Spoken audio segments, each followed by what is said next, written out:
Bom dia, pessoal. Hoje a gente vai ver os capítulos 48 e 49, que fala sobre evolução anímica.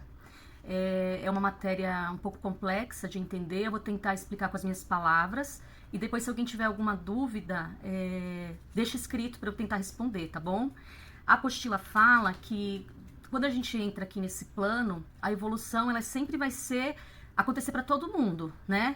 E a potencialidade que a gente tem para evoluir e desenvolver, ela é infinita, é infinita. Quando a gente vem para esse plano, a gente carrega todas as possibilidades de desenvolvimento que são compatíveis com as forças de desenvolvimento do plano superior. Então a gente é carregado dessa capacidade imensa de se desenvolver ao extremo. Porém, como a gente vive num plano de provas e expiações, esse desenvolvimento não acontece de uma forma tão linear e sempre imaginando uma escada, sempre subindo os degraus, né? Às vezes a gente volta uns passos para trás, a gente regride, às vezes a gente dá alguns passos e sempre um processo lento, né? A apostila fala também que assim, todas as partículas que formam a vida nesse planeta, animais, seres humanos, a madeira, a vegetação, tudo é dotado de força para que essa matéria ela se torne viva, né? Toda matéria ela tem uma forma e essa forma tem uma vida. Talvez não uma vida que a gente possa nem sempre sentir em toda a sua plenitude, mas ela vive nesse planeta. Tudo que existe nesse planeta tem uma forma de vida limitada ao seu contexto próprio. E as potencialidades dela estão ativas e latentes a todo momento.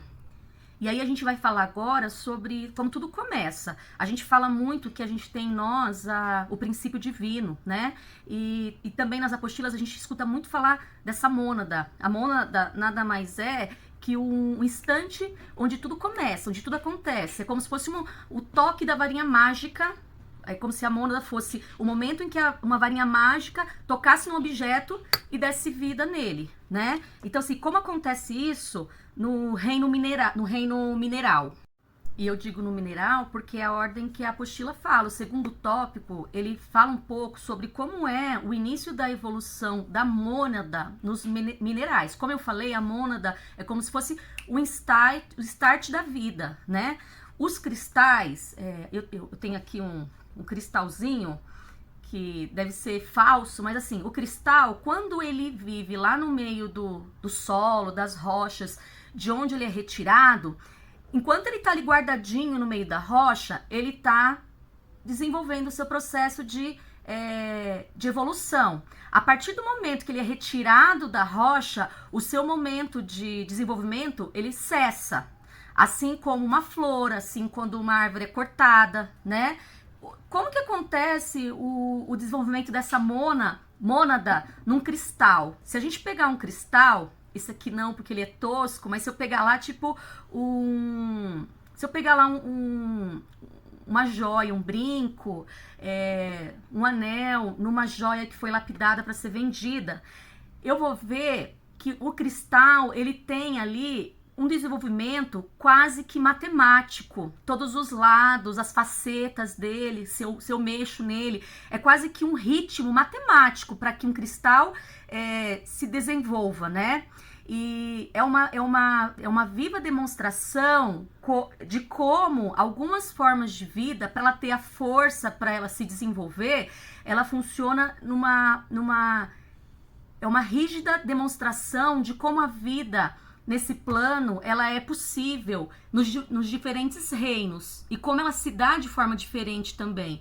Então, assim, voltando no exemplo do cristal, o cristal, ele tem uma forma de vida que tem um ciclo fechado, né?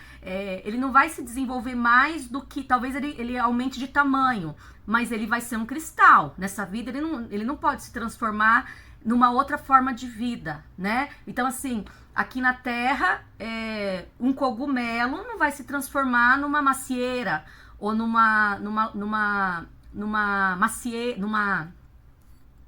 Vou fazer igual os atores fazem quando a língua enrola, porque a minha língua enrolou e eu fiquei repetindo a mesma coisa várias vezes.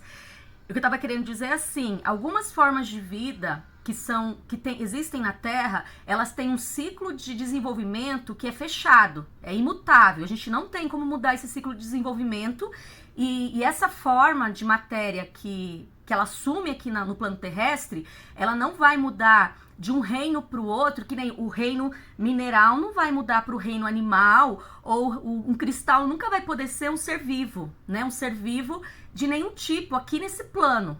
Ele vai ter que passar por outros desenvolvimentos para que isso ocorra, né? Então, assim, alguns planos, eles são totalmente fechados. E aí a apostila dá o exemplo então, assim, a apostila dá o seguinte exemplo. O mineral ainda não possui em si uma individualidade, porque ele tem um ciclo fechado de desenvolvimento. Não é um indivíduo. É uma matéria que se desenvolve até um certo grau que lhe é permitido. Aí a apostila fala sobre uma outra forma de vida, que são os pólipos. Os pólipos, eu sei que às vezes a gente fala sobre pólipos que tem dentro do organismo humano, mas não é desse pólipo que a apostila está falando aqui. A apostila fala do pólipo que, vamos supor, no fundo do mar, os corais que são aquelas plantas lindas que se formam em cima das pedras, lá no fundo do mar, onde os peixes vivem. Os pólipos, eles são a primeira forma de vida que aparece em cima das rochas para que os corais se desenvolvam. Essa forma orgânica de vida, ela já possui uma variedade maior de desenvolvimento no seu ciclo de vida, né? E para isso ela tem também um fluido vital diferente, que é o próximo tópico aqui da apostila vai falar. Então, todo ser vivo, seja ele de que reino for, aqui na Terra, ele só vive até nós mesmos por conta do fluido vital. Esse fluido vital é um presente que é nos dado por Deus nesse plano, na perfeição da criação de Deus, para que o organismo funcione. Se a gente pegar isso no corpo humano, a gente vai entender que o fluido humano é o que coordena todas as células, moléculas que existem dentro do nosso organismo para que ele funcione de uma forma equilibrada, sem que ele adoeça, por exemplo. Então, assim, sem a presença do equilíbrio desse fluido vital dentro do sistema nervoso, por exemplo, se tiver o fluido vital em excesso, o corpo pode vir a adoecer, né? E levar até a morte. Então, o fluido vital que a gente recebe para viver, ele é equilibrado. A perfeição de Deus é tão grande que ele nos possibilitou ter em nosso organismo esse fluido vital ativo, para que pudessem ocorrer em nossos organismos todos os fenômenos necessários para que ele se encontre sempre vivo e saudável. Aí agora a gente vai falar sobre perispírito. Para a gente entender o que é perispírito, a gente tem que entender a forma material que teria o espírito, o perispírito, até chegar no corpo humano. Então, assim, a gente tem aqui, ó, esse pedaço de papel marrom aqui, que a gente vai falar que é o espírito. Então, o espírito, ele não tem forma. Ele não tem forma nenhuma. É algo que existe, mas não tem forma. O perispírito, ele carrega em si a forma do nosso corpo. A forma do nosso corpo. O nosso corpo, em geral, ele já tem aqui carne, tem os órgãos, tem toda a aparência que eu vou ter nesse plano terrestre aqui. O espírito não tem forma. Ele carrega nele toda a identificação do que eu sou, mas eu não tenho uma forma. Quando eu desencarno e vou para o plano superior, eu não tenho essa forma que eu tô aqui, né? O perispírito já carrega nele um pouco da forma que eu vou ter no plano terrestre. Ele carrega nele impressões. Por isso que algumas atitudes que a gente tem em cada vida que a gente tem, em cada reencarnação, em cada encarnação aqui na Terra, em cada reencarnação, a gente pode marcar esse perispírito com algumas ações que a gente vem até aqui, né? Mas o meu espírito continua sempre do mesmo jeito, né? A gente pode dizer que o homem, como a gente conhece, eu, Eliane, existo com a união do meu espírito e do meu perispírito. Um está intrínseco no outro. É como se eu tivesse aqui a minha forma humana, junto comigo aqui está o meu perispírito e o meu espírito também. Tudo isso existe ao mesmo tempo. Aqui pelas palavras da apostila, diz assim, ó. O perispírito é o traçado, o desenho ideal de um organismo ainda invisível e que tem assinalado nele cada partícula e cada elemento e cada estrutura e suas atribuições que ele vai ter no plano material depois. Que mais que vale a pena dizer? Tem uma outra parte aqui também que vale a pena a gente ver como tá aqui. Precisamos recorrer ao perispírito, pois ele é que contém o desenho prévio, a lei onipotente que servirá de regra inflexível ao novo organismo. E lhe assinará o lugar na escala morfológica, segundo o grau de sua evolução. Quando a gente fala de morfologia, a gente está falando de toda a composição, de todos os elementos que vão ter que ser usados para que algo de fato exista em toda a sua plenitude. Então, o perispírito, ele contém toda a carga morfológica que deve ter para que o corpo humano possa ter a sua forma real no plano terrestre. E aí, alguém me pergunta assim, mas aonde que está o perispírito agora? Então, eu tô aqui, Eliane, né? Aonde está meu perispírito? O perispírito, ele é composto de fluidos, né? Ele não é aqui matéria, igual eu mostrei esse exemplo aqui. É como se isso aqui fosse algo feito por uma fumaça. Sabe quando a gente está fervendo água e tem aquela fumacinha que sai? É como se o perispírito tivesse essa forma, fosse composto de fumaça, que é o fluido vivo, né? A forma fluídica, mas já tivesse essa forminha humana aqui. Ele tivesse essa forminha humana. Ele é semimaterial, ele não é material. Ele é expansível, ele se irradia para o exterior em torno do nosso corpo. É como se ele tivesse força, mas ele não pode se dilatar muito, porque ele não pode sair dessa forma que já existe aqui, né? Para todo o perispírito, a forma de transição, ele também passa por períodos de adaptação, né?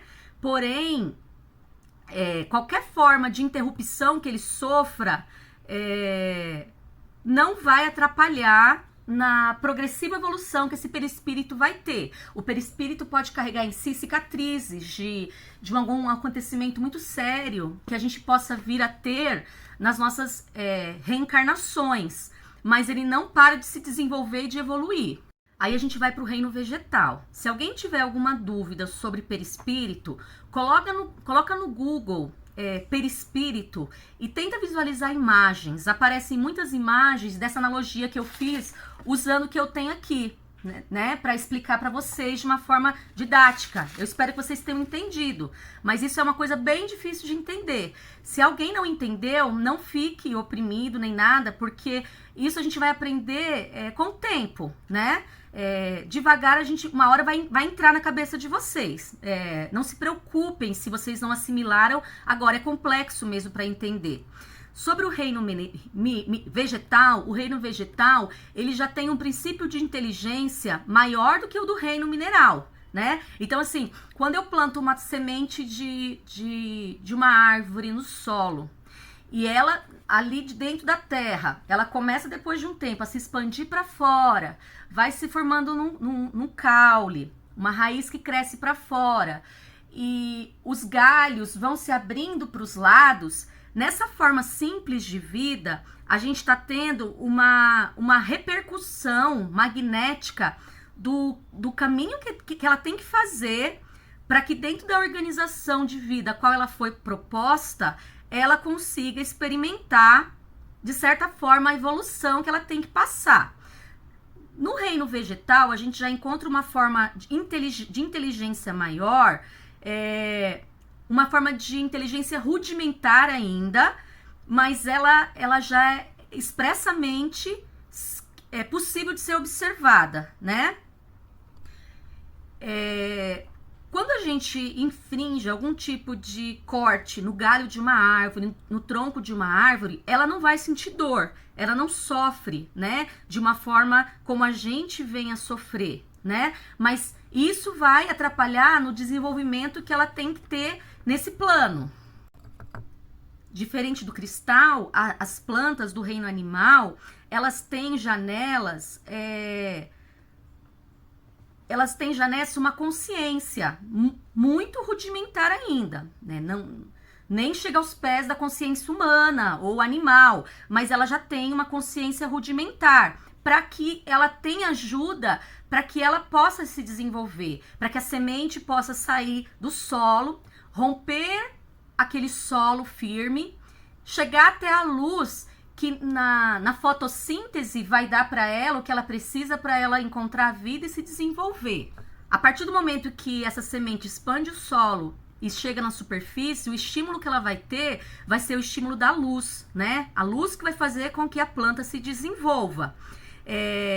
Aí a apostila fala sobre um termo científico chamado de tropismo.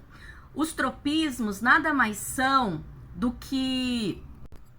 Esse tropismo nada mais é do que o tipo de estímulo que aquele vegetal tem para que ele se desenvolva. Então, vamos supor, uma planta que nasce na terra, ela tem que ter um estímulo do sol para se desenvolver. A gente já estudou isso lá na quarta série, a fotossíntese.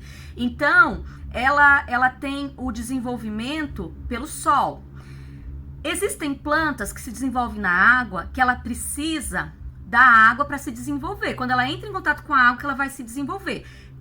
Que seria o hidrotropismo, a presença da água no desenvolvimento. Tem também o quimiotropismo, que são algumas plantas que precisam de uma influência química, de estímulos eletromagnéticos para se desenvolver. A gente tem também o galvanotropismo, que está relacionado às reações elétricas. E tem também o termotropismo, que são aquelas plantas mais sensíveis, que precisam viver em estufas, que elas precisam do calor para se desenvolver. Um calor meio que controlado, não o calor que o sol oferece, que é um calor mais sem controle. Isso tudo, vocês não precisam gravar nada disso, são só... É uma forma científica que a apostila usa para explicar os estímulos que o reino vegetal possui para se desenvolver. A apostila dá o exemplo de uma planta chamada Dioneia, que seria uma planta que mais se aproximaria do desenvolvimento ainda bem arcaico, mas que sofre um corpo já do reino animal, né? Essa Dioneia, ela é chamada de apanha-moscas. Ela se desenvolve numa uma região limitada dos Estados Unidos, na Carolina do Norte. E como que essa planta, ela faz? É uma planta que, pelo que eu entendi, é como se ela tivesse, assim, uma garrinha.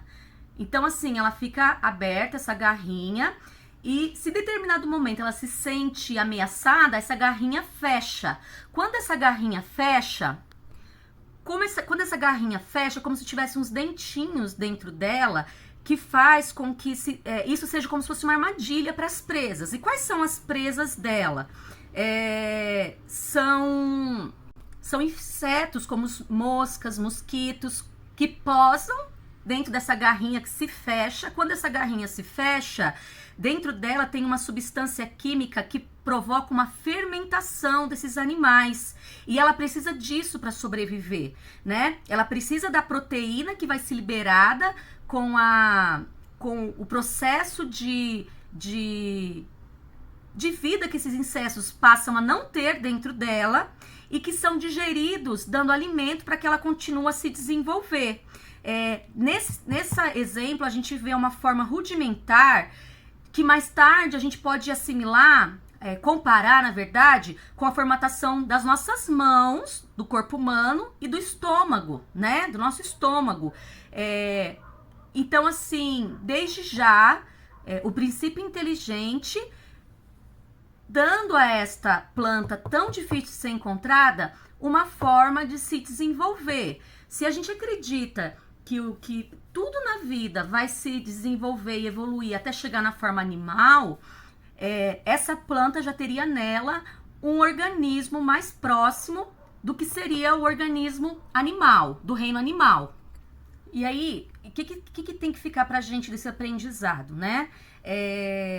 Essa é uma demonstração sobre nada mais do que de como a evolução dos seres acontecem. E isso não acontece ao acaso, isso acontece com a doação de plasmas vindos, às vezes, do plano superior, né? E por espíritos construtores, guiados por entidades de uma sabedoria muito acima do que a gente consegue compreender, e com muito amor, para que no nosso plano tudo se desenvolva da forma como tem que acontecer na evolução de qualquer ser ou de qualquer espécie. E aí a apostila fala de uma parte que eu acho muito legal e muito interessante, que é a parte quem são os ajudantes que o plano superior usa para que a evolução do reino mineral se dê de uma forma tão maravilhosa, sendo que a gente tem plantas, flores, tão diferentes no nosso plano terrestre aqui. Quem ajuda esses construtores do plano superior para que essa evolução aqui ocorra, né? A gente sabe que Jesus, ele foi mandado aqui para a Terra, do plano terrestre, para coordenar todo o trabalho de criação do nosso Pai maior. E quem coordena esse trabalho aqui na Terra, quando a gente fala de reino vegetal, são os seres elementais. Quem são os seres elementais? São as fadinhas, né? As fadinhas são os gnomos, as ondinas, salamandras, esses seres elementais que cuidam de colaborar para que essa obra maravilhosa ela flua e ocorra por toda parte, dotada do amor de Deus, nosso Pai. Esses seres, eles são invisíveis, né? Tem muitas pessoas que não acreditam em fadas, gnomos, porém, no plano de hierarquia aqui do plano superior, eles são colaboradores diretos do plano divino para que haja harmonia no plano do reino vegetal. E aí eu vou sugerir até para Beth, hoje a gente tá cheio de interferências aqui no meu quarto, porque a aula presencial voltou ontem pro meu filho mais velho, hoje pro mais novo. Meu marido tá trabalhando no escritório, que a gente tem aqui um cômodo que meu marido transforma no escritório para ele poder trabalhar. Ele trabalha na área de TI e o serviço dele funcionou a todo vapor ano passado, mas de forma remota. Então eu tô cercada de várias influências aqui hoje, tá bom? Eu tava falando, eu vou sugerir pra Beth pra gente fazer um vídeo a mais falando dos espíritos elementais, porque é um assunto muito rico, só que a evolução anímica 1 e 2 é muito extensa e muito complexa para explicar. E se eu falar rapidamente deles, eu acho que eles vão perder a chance de se apresentarem na vida de vocês com a grandeza que eu acho que eles devem ter. E aí, tá me ocorrendo aqui que eu tenho que fazer uma aula separada sobre isso, aí eu vou falar com a Beth, tá bom? Vamos continuar aqui, só para finalizar aqui a questão do reino animal, só para esclarecer uma coisa. Eu falei da semente que vai virar árvore, e depois falei da dioneia, que seria a forma do reino vegetal que mais se assemelha ao organismo animal, do reino animal. Entre uma e outra tem uma evolução muito grande que é percorrida, né? Então, assim, a passagem de uma fase para outra superior se faz com uma transição que é muito lenta. Os planos, o plano vegetal, animal e mineral tá sempre se comunicando de um para o outro para fazer adaptações para que isso ocorra. Isso sempre guiado pelos espíritos construtores lá do plano espiritual, né? Com a possibilidade de maior ou menor expressão de acordo com as leis divinas que regem nosso universo, tá? E aí a gente vai falar agora um pouco sobre o reino animal. Então a gente sai da forma mais elevada de vida, de manifestação psíquica do reino vegetal, que é a planta lá que tem a garrinha, como que é o nome dela? Eu esqueci. A Dioneia. E a gente vai para o reino animal, né? Então, assim, teve algumas das aulas que a gente teve o ano passado que falava sobre os primeiros seres, animais que vieram na Terra, né? Que eram sapos, que não eram esses sapinhos bonitinhos que a gente conhece hoje, mas eram outras formas de vida. E assim, as formas animais de vidas mais complexas, elas foram necessárias por quê? Porque antes o planeta ele era formado somente por água. Quando a água vai baixando e vai aparecendo solo fértil e firme, as outras formas de vidas, elas vão sendo necessárias existirem para povoar esse planeta que está em constante evolução. O psiquismo vai sendo aperfeiçoado, né? O psiquismo que a gente falou lá das plantas, ele vai sendo mais e mais e mais aperfeiçoado para dar origem às formas do reino animal, que é o reino ao qual logo o homem vai aparecer no reino hominal. O plano superior, muito sabiamente, ele começa a entender que esse planeta ele já pode ser habitado por uma forma de inteligência ainda rudimentar, porém mais evoluída que a que tinha no reino vegetal, né? Passam a ser construídos e plasmados no plano superior os órgãos, né? Que esses seres do reino animal precisariam ter para viver aqui, né? Esses primeiros animais que foram habitantes do planeta Terra, eles ainda não têm livre-arbítrio e nem consciência de que existem. Na verdade, eles têm instinto, né? Porque a inteligência ainda é muito arcaica se comparada a nós, seres humanos. É moldado nesse sistema de criação tudo que é preciso para que tudo que é preciso que exista em relação à conservação, à reprodução e à destruição. Então, assim, já começa a existir junto com tudo isso no plano superior ser plasmado uma cadeia de sobrevivência, né? Onde alguns animais do reino animal estão sendo plasmados para que eles sejam, na verdade, a fonte de vida de outros reinos, de outros animais que formam o reino animal. Uma cadeia, né? Uma cadeia de sobrevivência. Como eu falei, eles ainda não têm consciência nem livre-arbítrio, têm um psiquismo rudimentar, onde o que impera é o instinto pela sobrevivência. Por isso que um acaba matando o outro, tirando a vida do outro, porque ele precisa sobreviver. Então, o que vai levar ele à vida ou à morte é o instinto de sobrevivência. Os animais também eles passam a ser feitos com a inteligência que necessitam para que eles passem a sobreviver. A apostila dá o exemplo do João de Barro. O João de Barro, ele já nasce com o instinto de que ele tem que construir o seu ninho sobre as árvores, da forma com que ele entende que ele precisa ter para proteger os filhotes, aliás, primeiro os ovos, depois os filhotes, para que a sua espécie passe a viver através das intempéries e da relação com os outros seres do reino animal que já habitam o nosso planeta. E não só o João de Barro, mas os crustáceos, as ostras, os caranguejos, caramujos, que eles são plasmados, criados no plano superior com a sua casa em volta deles, que seria o invócrulo, protetor, que fará com que a vida dele possa se desenvolver ao redor daquele local onde ele precisa habitar, procriar, se desenvolver, para que todo aquele sistema que vive ao redor dele possa se desenvolver simultaneamente. Então, tudo é feito com muita sabedoria. A apostila dá o exemplo também dos pássaros que fazem viagens enormes para procurar materiais para fazer os seus ninhos, né, para que a sua prole possa sobreviver. Dá o exemplo também dos animais que precisam conhecer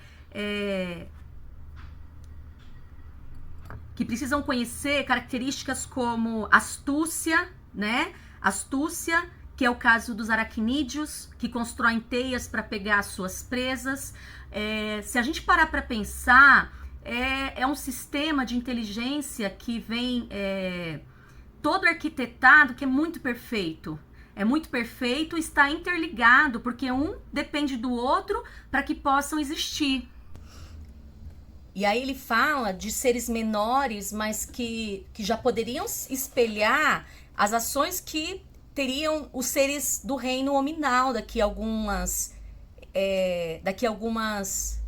muitas vidas à frente para que isso ocorra, que são as abelhas e as formigas. No reino animal, as abelhas e as formigas, elas são o grande exemplo de coletividade, de trabalho em conjunto para que todos possam viver com regras, mas que possam viver bem. É o exemplo de organização social que o plano superior criou já para que pudesse se espelhar na organização que teria que ter a espécie humana, o homem. Sempre lembrando que no reino animal, por mais que a gente ache, não existe consciência, apenas instinto em qualquer tipo de animal. Tá? A herança que esses animais têm de um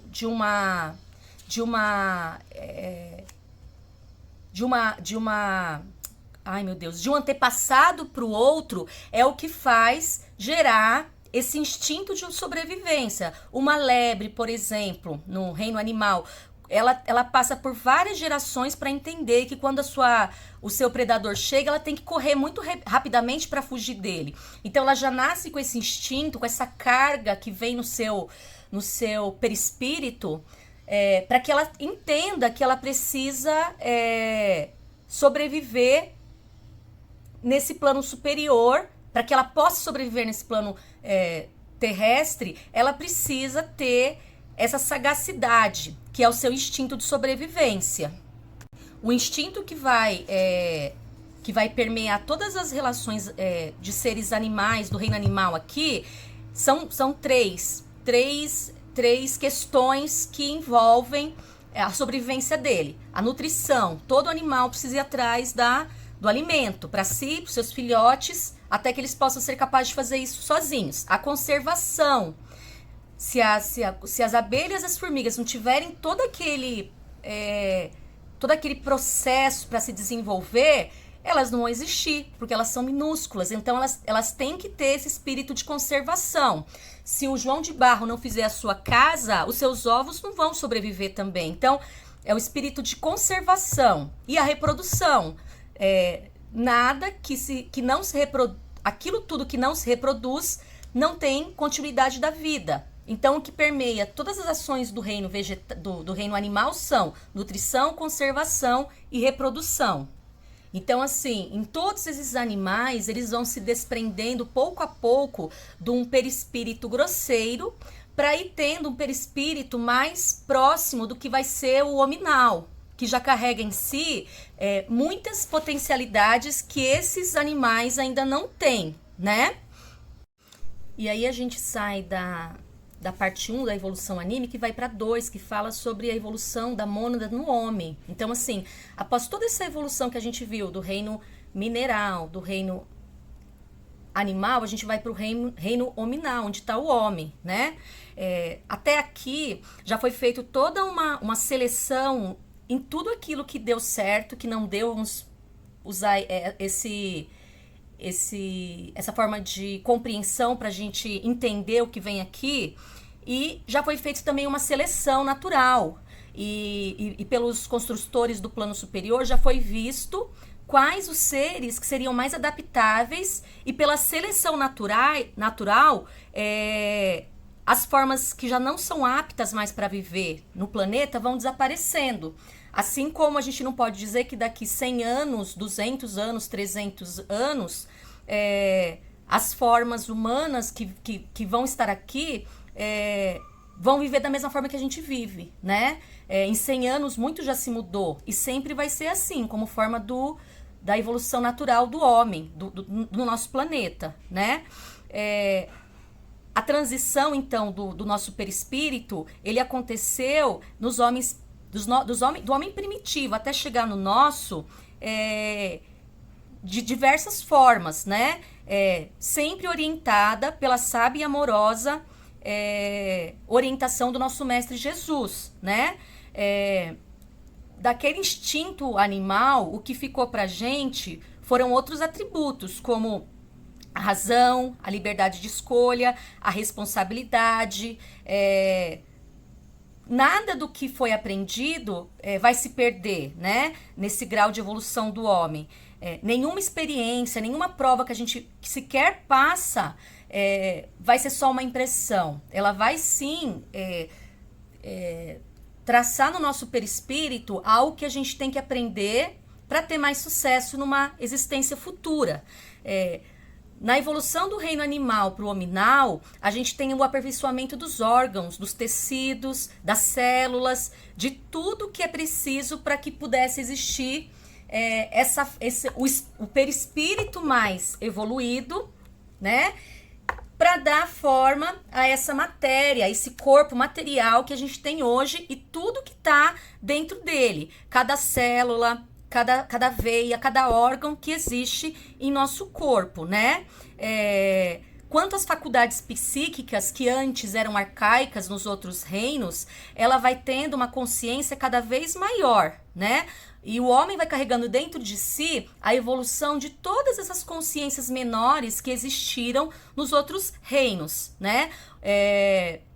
Para que esse organismo que a gente tem hoje possa viver de uma forma mais ampla, mais consciente. Então, todas as experiências que foram acumuladas desde os primeiros homens, lá ainda na era pré-histórica, estão acumuladas aqui em mim e em cada um de vocês, né? A questão do medo, a questão da localização espacial que a gente tem quando a gente está andando na rua, tudo isso é a herança dos nossos antepassados, que deixou pra gente impregnado aqui nesse ser que está aqui hoje. Aí a gente vai falar do subconsciente. Então, o que é o subconsciente? A consciência é o que faz a gente tomar as atitudes que a gente toma no nosso dia a dia, a nossa consciência, né? O que vai apontar lá o diabinho e o anjinho, qual eu vou seguir quando eu estiver tomando as minhas decisões diárias. O subconsciente não é algo que eu possa acessar quando eu quiser, não é um pensamento que eu possa acessar, eu vou acessar agora o meu subconsciente aqui para dar essa aula. Não, não é isso. O subconsciente nada mais é do que todas as experiências, todos os aprendizados que a gente tem adormecidos lá dentro da nossa mente, né? São ideias, qualidades obtidas nas diversas experiências que a gente tem desde o nosso nascimento. Ele é um conhecimento que está lá adormecido e que ele passa e que a gente acessa ele, utiliza quando a gente se vê numa situação que a gente precisa utilizar aquele aprendizado. Tudo fica ali conservado, não está esquecido, está conservado. Esses pensamentos são acessados desde que algo desperte a necessidade que faça com que a gente precise usar eles, né? No nosso subconsciente, todas as conquistas, todas as nossas peregrinações, todas as nossas experiências já vividas ficam armazenadas para que elas possam ser acessadas à medida que a nossa vida diga que a gente precisa utilizar, né? É como se fosse assim, o consciente é tudo que a gente tem aqui agora. Eu estou usando o meu consciente para dar essa aula aqui. O meu inconsciente, ele está esperando momentos para ser acessado. E aí tem uma parte da apostila que, em vez de tentar explicar, eu vou ler.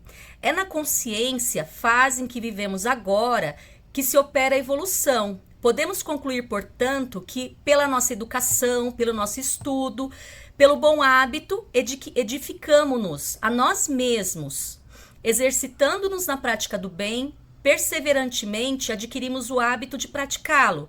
E adquirindo este hábito, é eliminado da zona da consciência, para que a partir de então ele funcione por si mesmo, deixando em repouso o eu.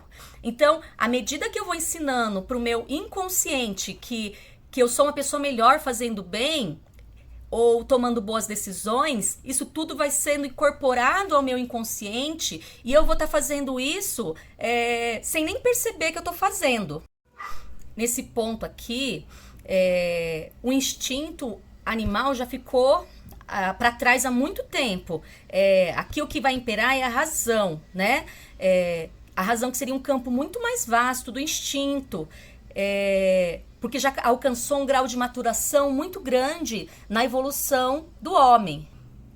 Então, assim, a gente tem que lembrar que o homem, ele também o inconsciente dele também tem a questão do instinto, né? O instinto pela sobrevivência, o instinto pela continuidade da espécie, mas aqui no homem a gente já tem instinto e razão, eles já são mais muito mais melhorados que no reino animal, né? Toda a potência psíquica que a gente carrega está num nível muito mais alto que o instinto que o animal tinha no reino animal, dada até a complexidade da formação do nosso cérebro humano, que se difere muito do cérebro que os componentes do reino animal carregam em seus organismos vivos. E aí a gente vai para o superconsciente. O superconsciente seria uma outra camada de consciência na qual a gente guarda as expectativas. Olha lá, mais alguém que chegou ali no vídeo. Hoje a nossa aula está cheia de alunos vindos aqui de casa para escutar a aula de vocês. No superconsciente é onde estão arquivadas as expectativas que preparam a gente para as conquistas do amanhã, os nossos sonhos, as coisas que a gente almeja, que funcionam dentro de nós apenas ainda como pressentimentos, como se os pressentimentos que eu tenho fossem os germes que vão atuar para que eu consiga, no presente, fazer com que eu consiga alcançar as coisas que eu desejo, né?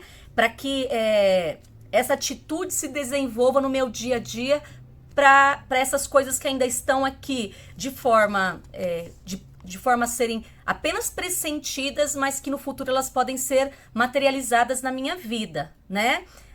E aí eu quero ler um pedaço da apostila para mim não perder o teor dela.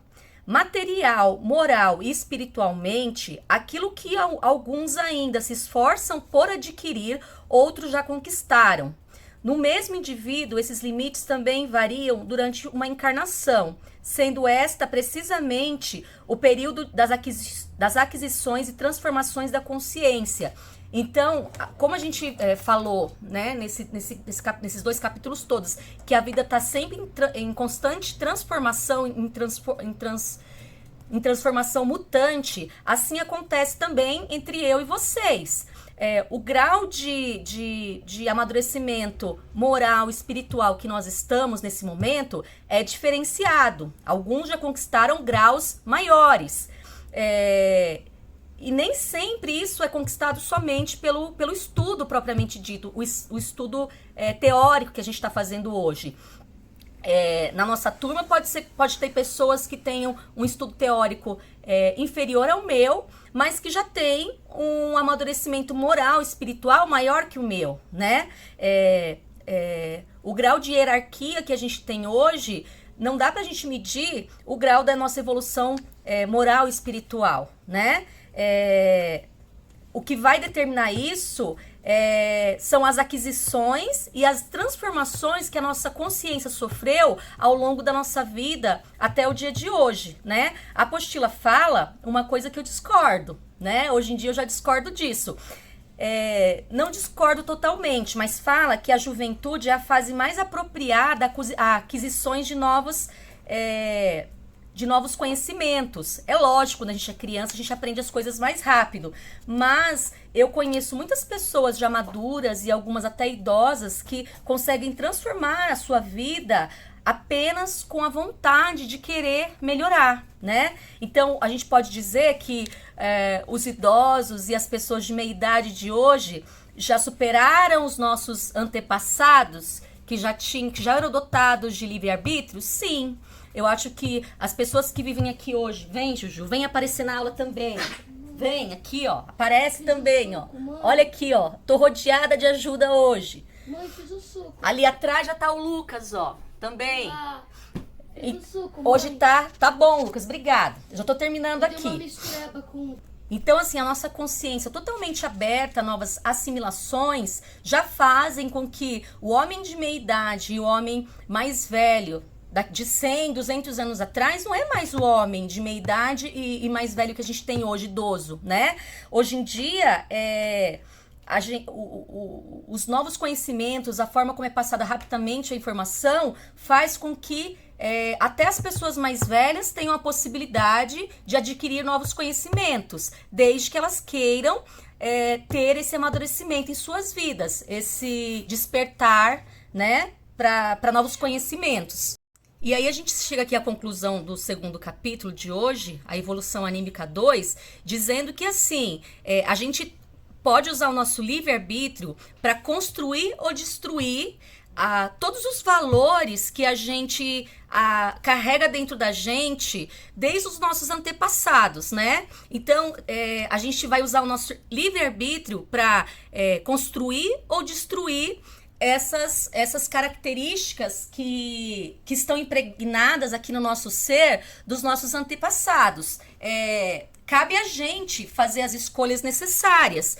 E aí que a gente vai usar a capacidade que a gente tem hoje, que no reino animal os animais não tinham, que é usar a nossa consciência humana, o nosso cérebro, para fazer as melhores escolhas da nossa vida, né? Aí eu prefiro ler também o que tá aqui, que eu achei muito bonito, que tá assim, ó. Quem pratica o bem, quem nunca se contenta com as conquistas já realizadas e procura ascender cada vez mais e procura ascender cada vez mais, sobe e se dilata a si mesmo, cria a própria riqueza de concepção e potência da alma. Então, dentro de cada um de nós estão todas as ferramentas, todo o conhecimento adquirido dessa reencarnação, de outras que eu já passei, da evolução do reino animal, que está em nós também. Todas as ferramentas necessárias, a gente possui elas quando a gente nasce, estão aqui impregnadas no meu perispírito, né? E prontas para me ajudar a evoluir. Cabe a nós usar o nosso livre-arbítrio para fazer as melhores escolhas, para que o nosso espírito possa seguir essa jornada de evolução sempre constante, né? E aí a apostila termina assim: não é, pois, a vida um fim, mas um meio para outra mais alta finalidade, a evolução.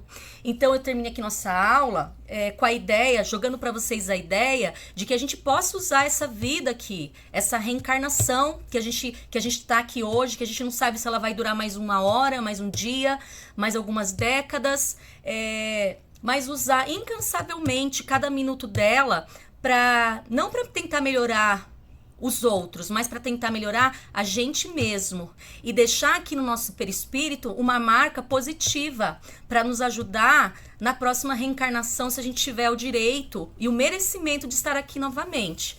Então eu me despeço aqui, ó, usando aqui o meu perispírito abstrato. Isso aqui é o bonequinho que eu usava na aula, na minha faculdade, para fazer os exercícios de desenho, né?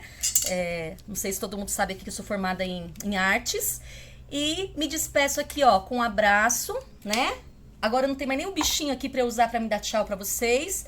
Um beijo grande. Essa matéria aqui é super densa, super complexa. Eu tentei da melhor forma explicar para vocês. Se alguém tiver alguma dúvida, deixe, por favor.